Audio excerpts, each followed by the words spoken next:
A real-life Jeepers Creepers story, the haunting fate of Ryan Singlton. Imagine for a moment this young man, full of dreams and charisma, sets out on a road trip across the sun-scorched deserts of California. But what starts as a pursuit of stardom ends in a nightmare that echoes the chilling horrors of the movie Jeepers Creepers, a tale where a monstrous entity stalks its prey, harvesting organs to sustain itself. This isn't fiction, though. This is the real story of Ryan Singlton, a story that leaves you questioning the shadows lurking in our world, including whispers of secret societies like the Illuminati pulling strings from the darkness. Ryan Singlton was a 24-year-old aspiring model and entertainer from Atlanta, Georgia.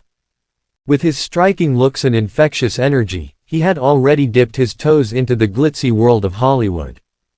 In July 2013, Ryan flew to Los Angeles, chasing opportunities in modeling and music. He rented a car in Las Vegas and drove to LA for meetings, rubbing shoulders with industry insiders. But on his way back, fate, or something more sinister, intervened.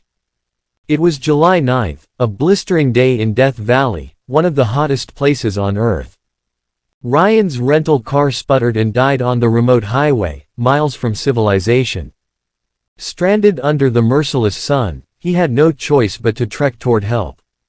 Hours later, dehydrated and desperate, he flagged down a California highway patrol officer. The cop, doing his duty, drove Ryan to a gas station in the tiny town of Baker, a dusty pit stop known as the gateway to Death Valley. There, amid the pumps and convenience store snacks, Ryan was dropped off. He made a quick call to a friend, saying he was trying to hitch a ride back to Vegas. That was the last anyone heard from him. Ryan vanished into thin air. His mother, Iris Flowers, reported him missing the next day, July 10th. Friends and family scoured social media, plastered flyers, and prayed for his safe return. But as days turned to weeks, hope faded.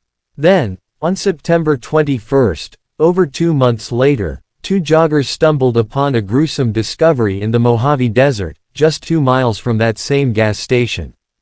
It was Ryan's body, or what was left of it. Decomposed by the elements, his corpse was mutilated in a way that sent chills down investigators' spines. His eyes, heart, lungs, liver, and kidneys were all gone. Missing. Harvested.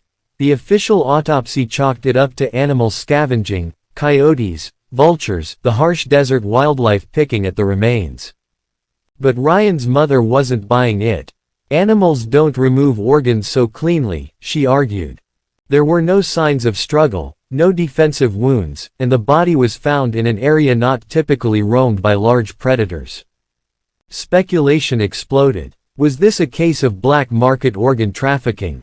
Ryan was young, healthy, a perfect candidate for illicit harvesting. Or was it something darker, more ritualistic? That's where the theories take a turn into the shadows of conspiracy.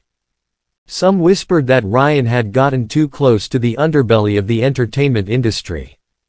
As an up-and-coming black model mingling in Hollywood circles, he might have seen things he shouldn't have, parties with powerful figures, deals sealed and secret. Online forums and true crime enthusiasts pointed to the Illuminati, that elusive secret society said to control celebrities and sacrifice those who step out of line. Why Ryan? Perhaps he was on the verge of exposing rituals or connections that tied back to the elite. The missing organs weren't just random, they mirrored ancient sacrificial practices, where vital parts are removed as offerings to maintain power and immortality. Jeepers Creepers fans drew eerie parallels. The Creeper, a demon that regenerates by stealing body parts, stalking lone travelers on deserted roads.